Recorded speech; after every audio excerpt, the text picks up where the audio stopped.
பட்டு வண்ண ரோசாவா பார்த்த கண்ணு மூடாதா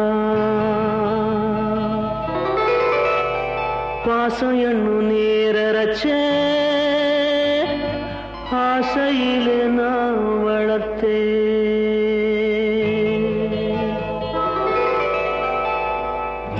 பட்டு வண்ண ரோசாவா பார்த்த கண்ணு மூடாதா பாசம் என்னும் நீரச்ச ஆசையிலே நான் வளர்த்தேன் அள்ளி வச்ச வேளையிலே முள்ளிருந்து பட்டதும்மா பட்டாலும் குத்தமில்லே அடி கிராமத்து கிளியே என் கிழியாத தாவணியே அடி கிராமத்து கிளியே என் கிழியாத தாவணியே குளிரெடுக்கும் சாரலுக்கு கொடபுடிக்க வமையிலே குளிரெடுக்கும் சாரலுக்கு கொடபுடிக்க வமையிலே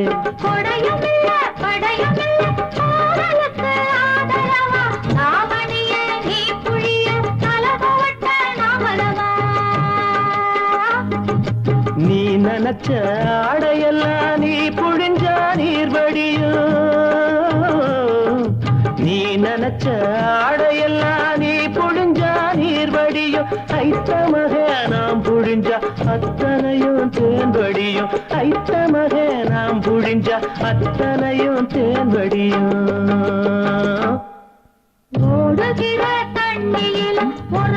அல்டிமேட் மணி தானே. எனக்கு ரியல் எஸ்டேட்னா என்னன்னே தெரியாது. ஏன் ரியல் எஸ்டேட் பிடிக்கல? காசு கொட்டுதே.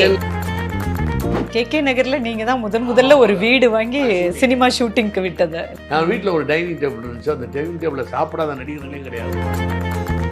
சென்னைக்கு வந்தப்போ வாடகை வீட்டுல தான் இருந்தது. வீடா ரூம்ல ஒரு கால்வாசி இருக்கும். அதை விட பெரிய பாத்ரூம் கட்டி நான் வாழ்ந்துட்டு இருக்கேன். கஷ்டங்கள்லாம் நீங்க கேட்டீங்கன்னா நாள் கணக்கில் சொல்லுவேன். நான் எஸ்எல்சி மட்டும்தான் படிச்சேன். பியூசியில ஃபெயிலுங்க. ஆனா வாத்தியார் இல்ல. ஜோசியத்துல சொல்லியிருந்தான் அவ்வளவு படித்திருந்தாலும் பட்டம் பெற்றிராத ஜாதகன். 7000 புக் இருக்குங்க. இந்த பக்கம் அந்த பக்கம் லெஃப்ட் ரைட் மேல கீழ எல்லாம் புக். அத்தனை புக்க படிச்ச ஒரு ஞானி தான் நீங்க. ஆனா பியூசி ஃபெயில். பியூசி 3 பார்ட்லயும் ஃபெயில். அது தெளிவா சொல்லுங்க. 3 பார்ட்லயும் ஃபெயில். வீட்ல உங்க மனைவி உங்களை எப்படி மேனேஜ் பண்ணுவாங்க? நீங்க டார்ச்சர். ஆமா, நான் தான் டார்ச்சர். அதனால தான் சீக்கிரம் போயிட்டாங்களோன்னு ஒரு டவுட். எனக்கு 18 வயசு. 2 பேருக்கு இடையில 13 வயசு வித்தியாசம். அதை சொன்னா நான் குழந்தை திருமணத்துக்கு வர்றேம்மா. ராஜேஷ் வில்லியம்ஸ் பிறப்பால் கிறிஸ்துவ மதத்துல இருந்தாலும் இந்து மதத்துல ஜாதகம் ஜோசியம் மாறினீங்க. நான் ஒரு மடையன் தான். சினிமால நடிச்சிருக்கும் போதே ராஜேஷ் சார் பின்னாடி நிறைய பொண்ணுங்க இல்ல, நிறைய அதான் பயமாச்சே. 2-3 பிறவியில பெண்களை ரொம்ப கெடுத்து முன் ஜென்மத்துல அதெல்லாம் சொன்னாங்க நாடியில். மனைவி இருந்த காலகட்டம் இல்லாத காலகட்டம் கணவனா நீங்க உணர்ற விஷயங்கள் இருக்கும்போது அருமை தெரியாதுமா. எந்தெந்த ஆங்கிள் இருந்து நான் துன்பப்படுறேங்கிறது எனக்கு தெரியும்.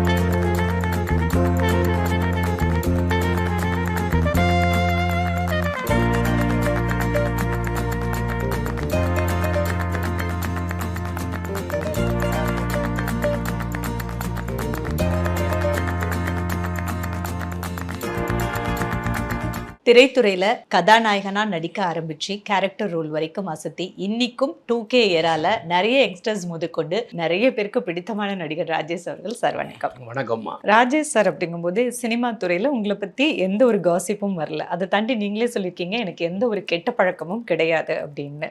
பயம்தான் காரணம். சிகரெட் குடிச்சா லங்ஸ் ஏதாவது கெட்டு போகும், தண்ணி அடிச்சா லிவர் போடும், பொம்பளை பிள்ளைகளோட பழகுனா ஏதாவது பயமா இருக்குது எனக்கு.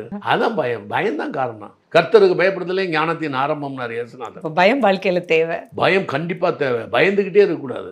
அசட்ட தைரியம் என்பது வருகின்ற ஆபத்துக்கு அஸ்திவாரம். நீங்க நடிச்சிட்டு இருக்கும் போதே ரியல் எஸ்டேட் பிசினஸ் எல்லாம் பண்ணீங்க இல்ல சார்?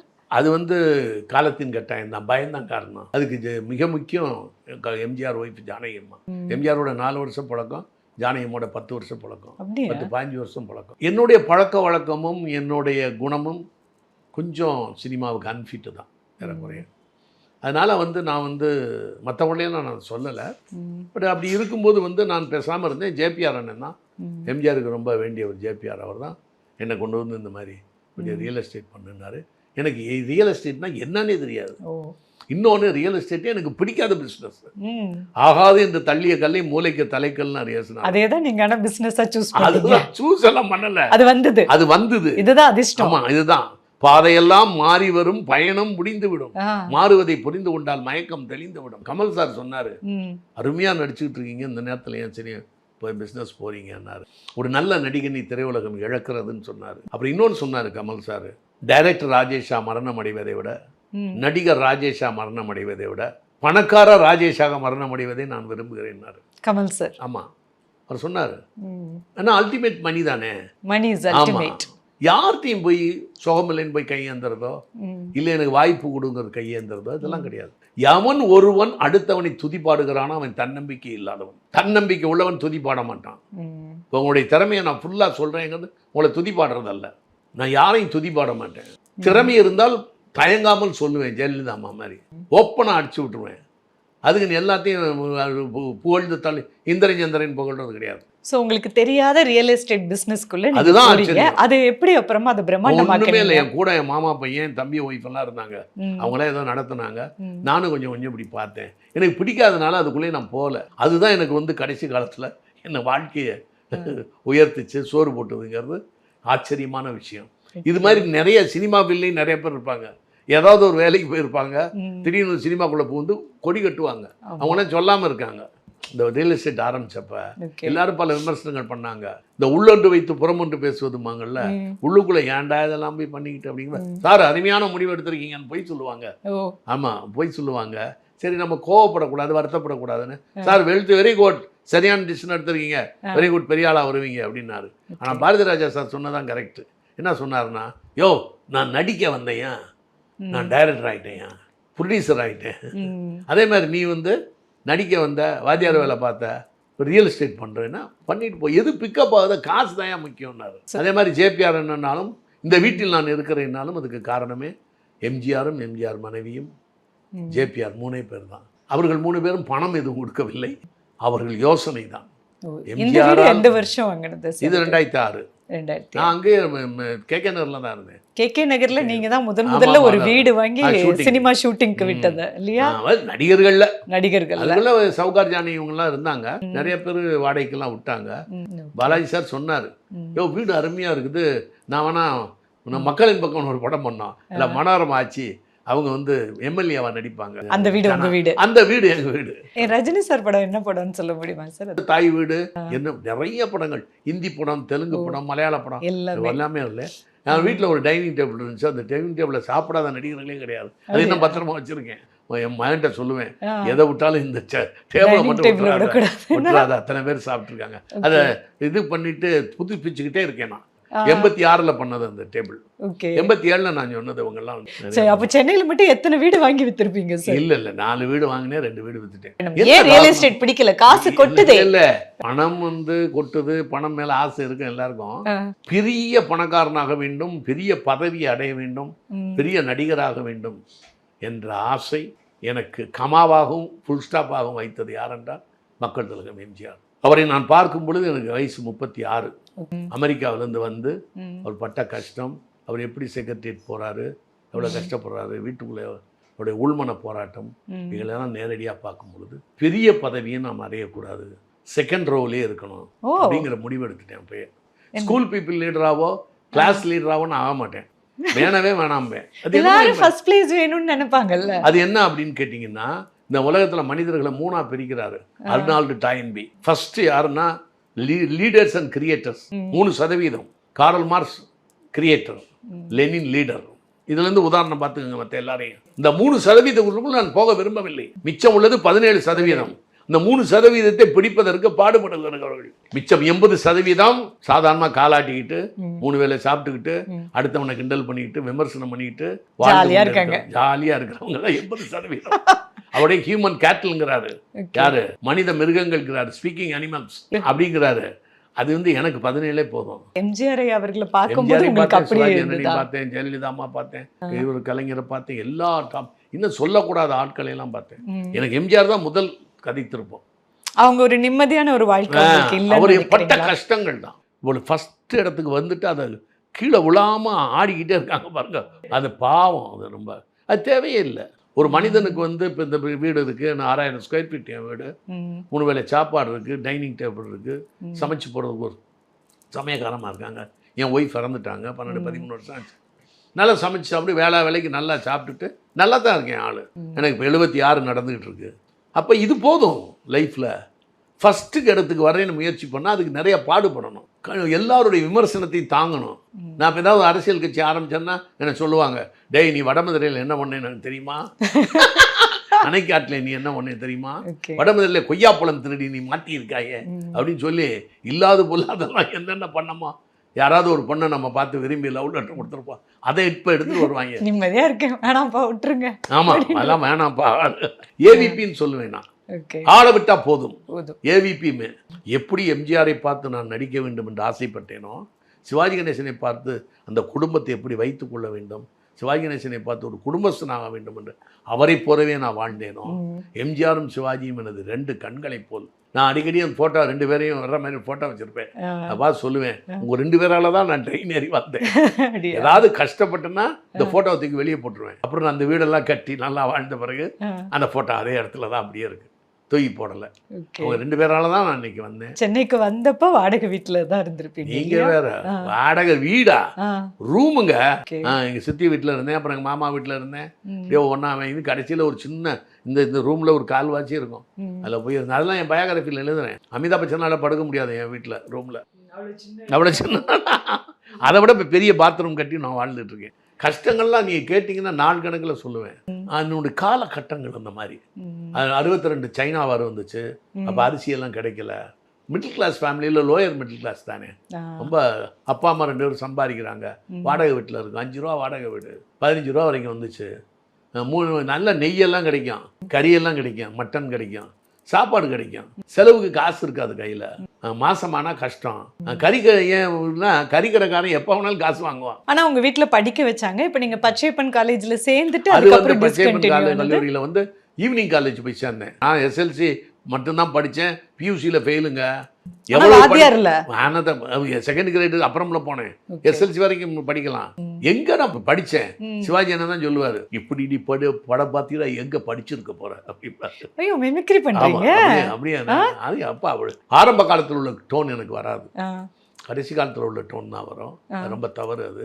அதுக்கப்புறம் வந்து படிக்கணும்னு ஆசை. ஜோசியத்தில் சொல்லியிருந்தான், எவ்வளவு படித்திருந்தாலும் பட்டம் பெற்றிராத ஜாதகன் ஞானியாய் உலகோர் போற்ற தீர்க்க தரசியாக வாழ்வாயப்பா, ஆனால் நீ பட்டம் பெற்றிருக்க மாட்டேன்னு. உண்மைதானே. இந்த வீட்டில் இப்போ 7000 புக்கு இருக்குங்க, இந்த பக்கம் அந்த பக்கம் லெஃப்ட் ரைட் மேலே கீழே எல்லாம் புக்கு. அத்தனை புக்கை படிச்ச ஒரு ஞானி தான் நீங்க. ஆனால் பியூசி ஃபெயில். பியூசி 3 பார்ட்லையும் ஃபெயில். அது தெளிவாக சொல்லுங்க, 3 பார்ட்லையும் ஃபெயில். அதை விட வந்து பியூசி பிஏ போய் சேர்ந்தேன் பச்சைபாஸ் காலேஜில், ஈவினிங் காலேஜ். புட்டு விடுறதில்ல, எம்ஏ படுத்துறது.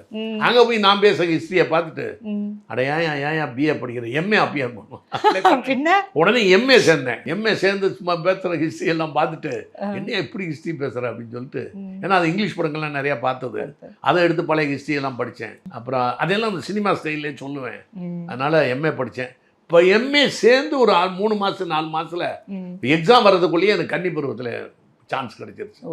கடைசி வரை பட்டம் பெற்றிராத ஜாதகன். ஆனால் போடும்போது என்ன ஆரம்ப காலத்தில் ராஜேஷ் எம்ஏன்னு போடுவாங்க. சொன்னேன் நான், என்னையா எம்ஏ மேலே ஒரு கோடு போட்டிருக்கணும், போடல. மாஸ்டர் ஆஃப் ஆல் சப்ஜெக்டா, அதெல்லாம் ஒன்றுமே இல்லை. வீட்டில் உங்கள் மனைவி உங்களை எப்படி மேனேஜ் பண்ணுவாங்க? ரொம்ப ரொம்ப கஷ்டம். அதுதான் நான் கொடுத்தேன், என் மனைவி கொடுத்த டார்ச்சர். நீங்கள் டார்ச்சர்? ஆமாம், நான் தான் டார்ச்சர். டைமுக்கு செய்யலைன்னா நம்ம வேகமாக செய்வேன் எல்லாமே.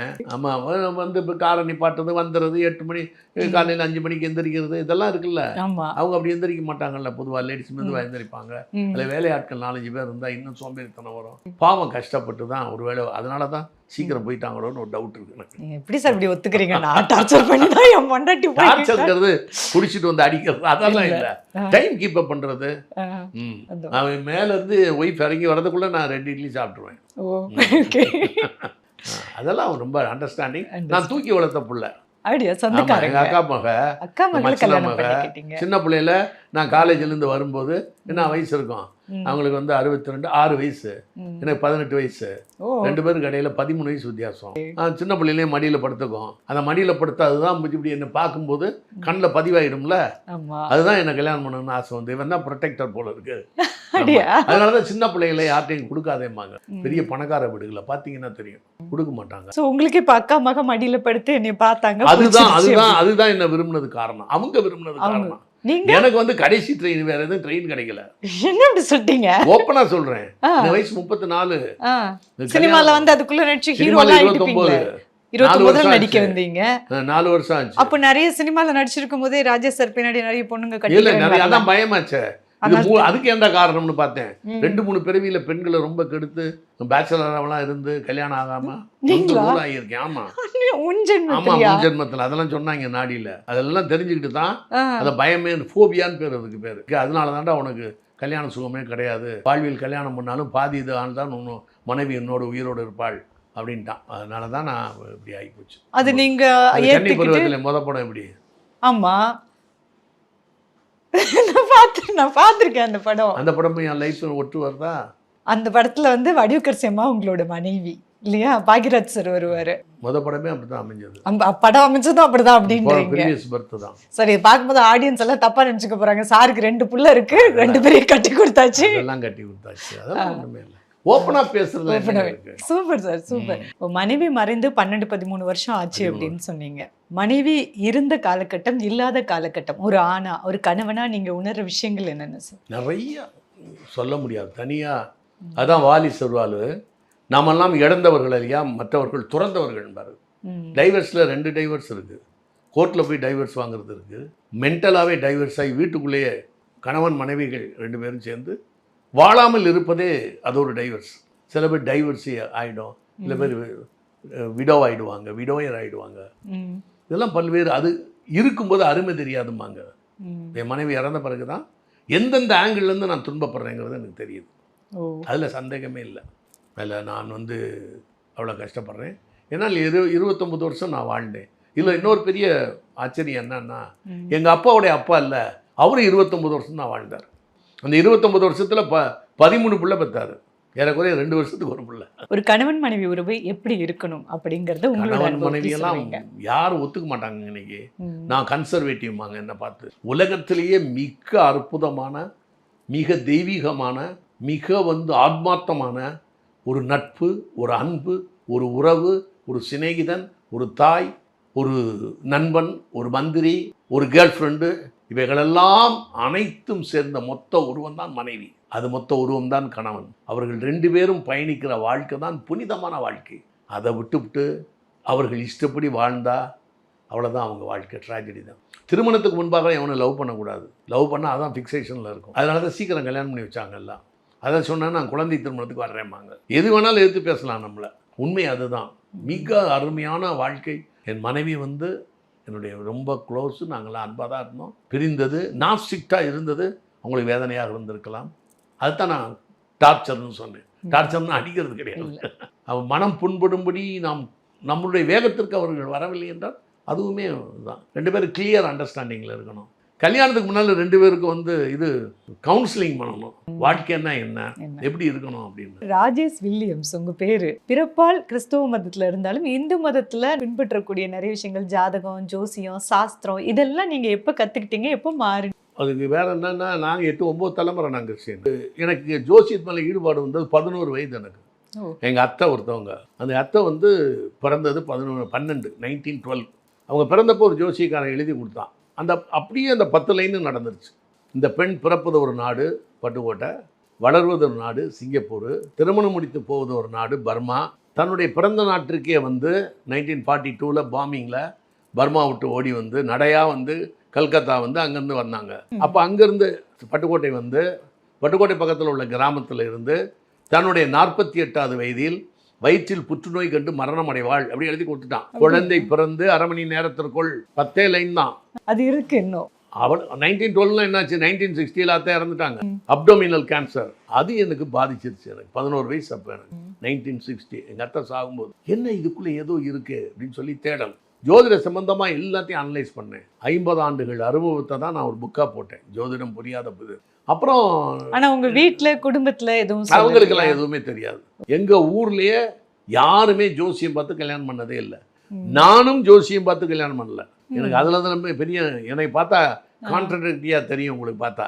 என்ன அப்படின்னா, இவ்வளோ ஜோசியம் பார்க்குறவன் என் மகளுக்கும் ஜோசியம் பார்க்கல, தனக்கும் ஜோசியம் பார்க்கல. நான் ஜோசியம் பார்த்து கல்யாணம் பண்ணல, என் மகளுக்கும் ஜோசியம் பார்த்து கல்யாணம் பண்ணல. ஏன் சார் அப்படி? விதி வழியே மதி வழியே கதி, அவ்வளோதான். ஒரு பொண்ணு பார்க்குறோம், அவங்க எங்கே அப்படியே பார்க்குறோம், அப்படியே பார்த்து ஓரளவு நல்லா ஆயிடுச்சுன்னு சொன்னால் உடனே கல்யாணம் பண்ணுவேன், அவ்வளோதான். யாருக்காக இருந்தாலும் என் தங்கச்சிக்கும் ஜாதகம் பார்க்கல, என் தம்பிக்கும் ஜாதகம் பார்க்கல. எப்படியுமே தாலி ஏறிச்சுன்னா அதான் விதி, அது மட்டும் நல்லா தெரியும். ஆரம்பமும் முடிவும் இல்லாத இந்த பிரபஞ்சத்தில் இன்பிட்வீன் தான் தெரியுது. இது நமக்கு எப்படி தெரியும்? இந்த பிரபஞ்சம் உருவாக்கப்பட்டதும் அல்ல, அழிய போவதும் அல்ல, உருமாறக்கூடியதுங்கிறாரு ஐன்ஸ்டீன். இதில் இருக்கக்கூடிய உண்மைகளை நான் ஏன் போய் கண்டுபிடிக்கணும்? எவனாலையும் தெரிஞ்சுக்க முடியாதத, விவேகானந்தர் தெரிஞ்சுக்காததை, யாருமே தெரிஞ்சுக்காத. நான் ஒரு மடையன் தான். டாங் குயிக் ஷாட்னு ஒரு கேரக்டர் ஒன்று உண்டு. உலகத்தில் எல்லாத்தையும் வளைச்சு விட்றேன், திரிச்சு விட்றேன், எல்லாரையும் திருத்தேன்னு கிளப்புவாங்க. இது எல்லாமே டாங் குயிக் ஷாட் தான். உங்ககிட்ட யாராவது வந்து ஜாதகம் பார்க்க மாட்டேன் நான், பார்க்க மாட்டேன். சில பேர் ஜாதகத்தை பார்த்த உடனே சொல்லிவிடுவேன். பார்த்த உடனே சொல்ல அவங்க ஷாக் ஆகிடுவாங்க. அது நான் சொல்கிறதே இல்லை. இப்போ நிறைய பேர் வந்து கேட்பாங்க, நான் சொல்ல மாட்டேன்னா. நானும் ஏறக்குறைய 30-35 வருஷமாச்சு நான் ஜோதிடம் படிப்பதே இல்லை. எதனால? எதுக்கு அதை போய் படிச்சுக்கிட்டு? எல்லாம் தெரியும், நடக்க தான் போகுது. இந்த பிரபஞ்சம் உங்களை ஆட்டி வைக்குது, இது யாருக்கும் தெரியாது. இது ஈகோ போகும் உங்களுக்கு. 10% தான் உங்களுடைய வேலையெல்லாம். சாப்பிட்றது, தூங்குறது, படுக்கிறது, எந்திரிக்கிறது, இது எல்லாமே உங்கள் வேலை. 10%. மிச்சம் 90% ஆட்டோமேட்டிக்காக நடக்குது எல்லாமே. ஜோதிடம் என்பது உண்மை. ஆனால் ஏன் போய் நம்ம தெரிஞ்சு பார்த்துக்கணும்? தேவையில்லை. ஏன் தான் திருமணம் தள்ளி போட்டுக்கிட்டே வருது? அப்படி இந்த கிரகங்கள் மாறினா நமக்கு ஏதாவது கிடைக்காதா? குரு பயிற்சி நடந்தால் கிடைக்காதா? அப்படி காலங்கள் தள்ளிக்கிட்டே போகிறது. ஆனால் நடக்கும். குரு பயிற்சியில் யாராருக்கு நடக்கும்? ஜாதகம். சில பேர் வந்து கடுமையாக உழைப்பாங்க, கடுமையாக முயற்சி பண்ணுவாங்க, அவங்களுக்கு ஒரு விஷயம் வாய்ப்பாக கிடைச்சிருக்காது. சில பேருக்கு ரொம்ப ஈஸியாக அந்த வாய்ப்புன்றது கிடைக்கும். திறமை, அதற்கான உழைப்பு, முயற்சி இதெல்லாம் தாண்டி அதிர்ஷ்டம் ஒரு மனுஷனுக்கு எந்த அளவுக்கு பிளே? அதிர்ஷ்டம்ங்கிறது இதுதான். என்னன்னா, திதி யோகம் கர்ணம் பஞ்சாங்கம்னு சொல்கிறோம்ல, 4 நட்சத்திரம், அதில் யோகமும் பிளானட்டரி பொசிஷன் ஒன்றா வந்துச்சுன்னா அதிர்ஷ்டங்கிறோம். அதைத்தான் அதிர்ஷ்டங்கிறோம். அது இஷ்டம், அதிர்ஷ்டம். ஆமாம், அது இஷ்டம். தியாகம் பண்ணியிருப்பான், அவன் பெரிய ஆளாகவே ஆகிருக்க மாட்டான். ஒரு மந்திரி பதவி கூட வந்திருக்க மாட்டான். எந்த தியாகமும் அவ்வளவா பண்ணியிருக்க மாட்டாங்க. ஓரளவுக்கு தான் கட்சிக்கு உழைச்சிருப்பாங்க. அவன் மினிஸ்டர் பதவியில் உட்காந்துருப்பான். அது இறைவனை போய் கேளுங்க, பிரபஞ்சத்தை போய் கேளுங்க. நான் ஒன்றும் சொல்ல முடியாது. அதே மாதிரி பத்தினியா வாழ்வா, பசி பட்டினியில் சாவா, தவறான வாழ்க்கையில் ஈடுபடுவாங்க, 3 வேளையும் 5 ஸ்டார் ஹோட்டலில் சாப்பிடுவாங்க. எதுவுமே சொல்ல முடியாது. ஆண்களும் அதே மாதிரி. அதனால இதெல்லாம் நமக்கு புரியாத புதிராகவும் தெரியாத விடையாகவும் இருக்கிறது. நிறைய நேரம் கொடுத்து நிறைய விஷயங்கள் பேசியிருக்கீங்க. Thank you so much sir. நண்பர் ராஜேஷோடைய இந்த அதிர்ச்சியான இந்த முடிவு, இந்த திடீர் மரணம் நம்பவே முடியல. காரணம் என்னன்னா, உலகத்தில் பிறந்தவங்க எல்லாருக்குமே வந்து இறப்புன்றது சகஜமான ஒரு விஷயம். ஆனால் நண்பர் ராஜேஷ் எப்படின்னா, அவர் வந்து அஸ்ட்ராலஜிலிருந்து ஆரோக்கியம் வரை ரொம்ப கிளியராக எல்லாத்தையும் முன்கூட்டி தெரிஞ்சு வச்சுருப்பார். ஒரு 10-15 நாளைக்கு முன்னாடி ஐஸ்வரி கணேஷோட அவருடைய மகள் திருமணத்தில் நானும் அவரை சந்தித்தோம். ஒரு 5 நிமிஷம் பேசியிருந்தோம். அதில் அவர் என்ன சொன்னார்னா, நீங்கள் 99 வயசு வரைக்கும் எப்படி ஆரோக்கியமாக வாழலாங்கிறத நீங்கள் என்னுடைய ஆஃபீஸுக்கு வாங்க, நான் உங்களுக்கு சொல்லிக் கொடுக்குறேன். அப்புறம் 100வது வயசு நீங்கள் கொண்டாடலாம் அப்படின்ட்டு. நான் 99 வயசு வரைக்கும் ஆரோக்கியமாக எப்படி இருக்கிறதுன்றதை பற்றி அவர் எனக்கு பாடம் நடத்தினார். எனக்கு மட்டுமே கிடையாது, உலகம் பூரா இருக்கிற அவருடைய நண்பர்கள் எல்லாருக்குமே. அவர் குடிக்கிற நீர் வந்து சாதாரண நீர் இல்லை, நன்னீர்னு ஒரு நல்ல நீர் குடிப்பார். உப்புலேருந்து சக்கரை வரைக்கும் அவர் பயன்படுத்துறது, இது எல்லாமே ரொம்ப ஆரோக்கியத்துக்கு அவசியமான எண்ணம் உண்டோ அது பூரா செய்வார். அவருடைய தலைமுடி பார்த்திங்கன்னா இன்னும் அப்படியே கருகருன்னு இருக்கும். நாங்கள் 2 பேரும் பேசிக்கிற விஷயம் அதுவாக இருக்கும். இன்னும் தலைமுடி அப்படியே இருக்குங்களேங்க. இப்படிலாம் நாங்கள் வந்து சினிமாவை பற்றி பேசுகிறத விட ஆரோக்கியத்தை பற்றி தான் பேசுவோம். அந்த மாதிரி ஒரு மனிதர் சட்டுன்னு இந்த மாதிரியான ஒரு முடிவுங்கிறது சகிச்சிக்க முடியல, தாங்க முடியல, கஷ்டமாக இருக்குது. அவருக்கு வந்து சினிமாவை பற்றி எல்லாமே தெரியும். ஸ்க்ரீன் பிளே எப்படி பண்ணணுங்கிறது பாக்யராஜ் சார் தான் அதில் மிகப்பெரிய ஆள். ஆனால் பாக்யராஜ் சாரே ரொம்ப ஆச்சரியப்படுவார், உங்களுக்கு இவ்வளோ தூரம் தெரிஞ்சிருக்கேன்னு சொல்லிட்டு. நான் கேட்பேன், நீங்கள் ஏன் வந்து டைரக்ட் பண்ணலன்ட்டு. கமல் சாரை வச்சு ஒரு படம் டைரக்ட் பண்ணுங்கிறது எனக்கு ஆசை அப்படின்னுவார். நான் சொல்லுவேன், ஒரு நடிகனை வச்சு ஒரு படம் எடுக்கலாம், ஆனால் நீங்கள் சினிமாவை வச்சே ஒரு சினிமா எடுக்கணும்னு ஆசைப்பட்றீங்க, அது ரொம்ப பெரிய விஷயங்க அது அப்படிலாம். நாங்கள் ரொம்ப சகஜமாக, சந்தோஷமாக, காமெடியாக தான் நாங்கள் பேசிகிட்டு இருப்போம். அவருடைய மகனுக்கு கூட அடுத்த வாரம் என்கேஜ்மெண்ட் வச்சுருக்காங்கன்னு இப்போ தான் அவருடைய மகன் சொன்னார். அப்போ எவ்வளவு கனவுகளோடு இருக்கிற ஒரு தகப்பன் அவருடைய இந்த முடிவு வந்து அந்த குடும்பத்தை வந்து மிகப்பெரிய ஒரு வருத்தத்துக்கு ஆளாக்கியிருக்கும். அந்த குடும்பம் அமைதியாகிறதுக்கும் அவருடைய ஆத்மா சாந்தி அடைகிறதுக்கும் என்னுடைய வருத்தத்தை மட்டுமே நான் தெரிவிச்சுக்கிறேன். நன்றி.